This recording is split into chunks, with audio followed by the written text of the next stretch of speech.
Okay, so third question? Third question. So, and it's ironic that we're going to go to a triarchic Well, yeah. on our third question. Yeah. So, what is the connection between zero, Yep. infinity, Yes. and fallibility? Okay, well, I wrote two books on either the fallibility and the love of zero. And of course, the title for the book, Love of Zero, is actually really, you could call it For the Love of God, because zero is in many ways an ideological God, not a mathematical number. Okay, where's infallibility fit and fallibility? Well, the fascinating thing is one of the reasons why the early church rejected zero is because of its profound belief in fallibility. It's one of the things that I think the church got right. And they've still got it right. And I'll tell you what, it's a religion, it's also connected to philosophy. You're not perfect, you'll never be perfect, right? And that's the foundation of human living. Here's a real simple statement of fact here. You know what? One day you'll die. Oh, is that a big secret? No. Okay, so good. And why are you going to die? Because you're fallible. Like everyone else in this laneway, fallibility is a fact of life. It's a fact, right? Yeah. You can have all the opinion you like, but I won't be talking to you in 130 years, and neither will I, right? Unless, of course, you're an Egyptian and you put yourself in a pyramid and you... Yeah, okay, so we're back to religion again. So the church got it right. And so humans are fallible and the gods are infallible.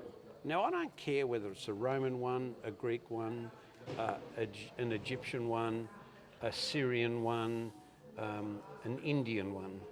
Yeah.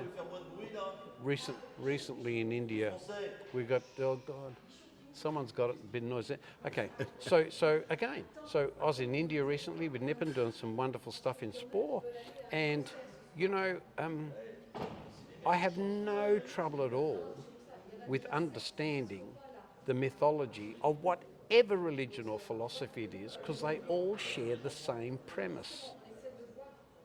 And that premise is humans are fallible. There's only one religion I know that denies fallibility. It's called safety. It's the only... Yeah. And don't tell me it's not a religion, because when you sack someone for not agreeing with the motto of the organisation and you give it religious value, which is what they do, you virtually bow down and worship this philosophy. And there are plenty of companies call it an ideology, or plenty of companies call it a mantra, because the word mantra comes from a religious concept as well. So it actually becomes an ideological slogan for what you exist for. So when you start getting at that level, then, you know, you are really into that religious space. But if you are maintaining a language that denies fallibility, you are in complete delusion. So you are psychologically unwell. So here we've got this entity called risk and safety, denies fallibility, believes it like a cult, and then laughs at everyone who says, oh, I have another faith. Oh, okay, yeah, good. Can you run that through once again? Yeah. Okay, so your connection, see, fallibility is the F word that safety never says. Yeah.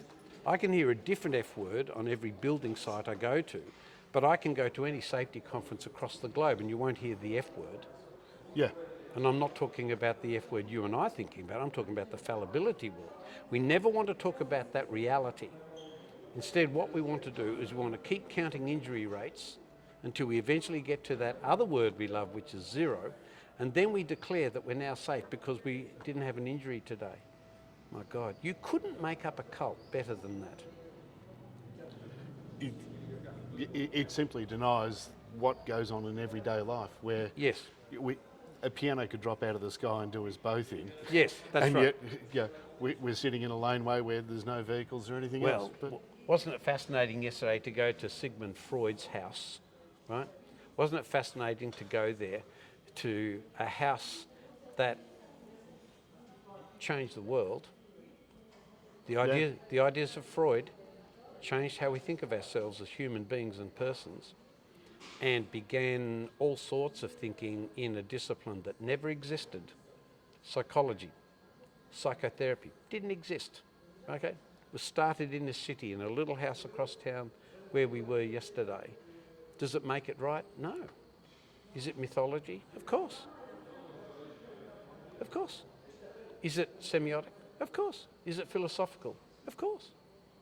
When you understand Freud and you stand in his consulting room yesterday and you looked at all the mythological figures on the wall he kept in his semiotic cupboard, he had statues of nearly every god in the known world at the time. Etruscan, Roman, You Greek. know, you had them all. Yeah. Because if you start moving into the area of the unconscious, you start moving into the area of religion, you start moving to the area of mythology, you start moving into the area of religion, That kind of knowledge will teach you a lot about what's happening now in risk and safety. Most of the stuff that I see risk and safety practice, which they attribute value to, make no difference at all to the way people tackle risk.